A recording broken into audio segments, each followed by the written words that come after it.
Hello అండి, అందరికీ నమస్కారం. Welcome back to my channel Rekha talks. మనం ఈ వీడియోలో తొలి ఏకాదశి గురించి తెలుసుకుందామండి.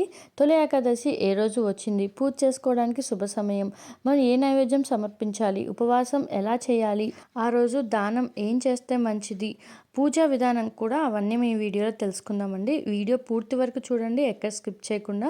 నా ఛానల్ని ఫస్ట్ టైం చూస్తే సబ్స్క్రైబ్ చేసుకోండి, నచ్చితే ఒక లైక్ షేర్ కూడా చేయండి. తొలి ఏకాదశి ఆషాఢ మాసంలో వచ్చే శుక్లపక్షాన ఏకాదశిని తొలి ఏకాదశి అని అంటారండి. దీనినే శయన ఏకాదశి, పద్మ ఏకాదశి, పేలాల పండుగ అని కూడా పిలుస్తారు.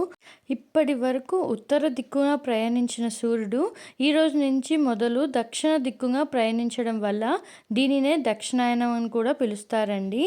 మనకి మొత్తం 24 ఏకాదశులు అయితే ఉంటాయండి. అందుట్లో పవిత్రమైన ఏకాదశిలో ఒకటిగా తొలి ఏకాదశినండి. ఆషాఢ మాసంలో శుక్లపక్షాన 11వ రోజులో వచ్చే ఏకాదశిని తొలి ఏకాదశిగా జరుపుకుంటామండి.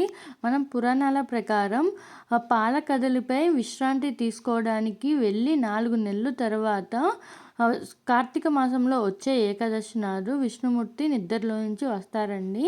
మన తెలుగు వాళ్ళు అందరికీ తొలి ఏకాదశి అంటే చాలా పెద్ద పండుగ అండి. ఈ తొలి ఏకాదశి రోజు నుంచే పండగలు అనేది మొదలవుతాయన్నమాట. మొదటి పండుగ తొలి ఏకాదశితోనే మొదలవుతుంది. ఈ సంవత్సరం తొలి ఏకాదశి జూలై 17 బుధవారం రోజునైతే వచ్చిందండి. పూజ చేసుకోవడానికి శుభ సమయం అండి. ఆ రోజు తిథి వచ్చేసి శుక్ల ఏకాదశి అండి. సాయంత్రం 5:43 వరకు అయితే ఉంటుంది. తదుపరి మనకి ద్వాదశి మొదలవుతుందండి. నక్షత్రం వచ్చేసి అనురాధ నక్షత్రం అండి. రాత్రి 1:25 వరకు అయితే ఉంటుందన్నమాట.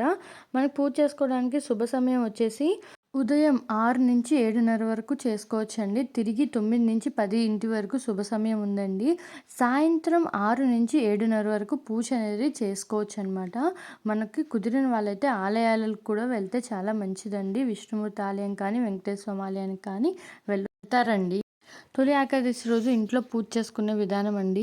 మన దగ్గర విష్ణుమూర్తి ఫోటో ఉంటే విష్ణుమూర్తి, లేదా ఇలా వెంకటేశ్వర స్వామి ఫోటోకైనా, సత్యనారాయణ స్వామి ఫోటోకైనా పూజ అనేది చేసుకోవచ్చు అనమాట. ఇలాగా పిండి ప్రమిదలు పెట్టుకొని దీపారాధన చేసుకోవాలండి. స్వామివారిని భక్తితో పూజించుకుంటే మనం కోరుకున్న కోరికలన్నీ నెరవేరుతాయండి. తొలి ఏకాదశి రోజు చాలామంది ఉపవాసం ఉంటారు. ఉపవాసం దీక్ష ఎలా ఉండాలి, నైవేద్యం ఏమి పెట్టాలి, అవన్నీ నేను మీకు ఒక నెక్స్ట్ వీడియోలో అయితే అప్డేట్ చేస్తానండి.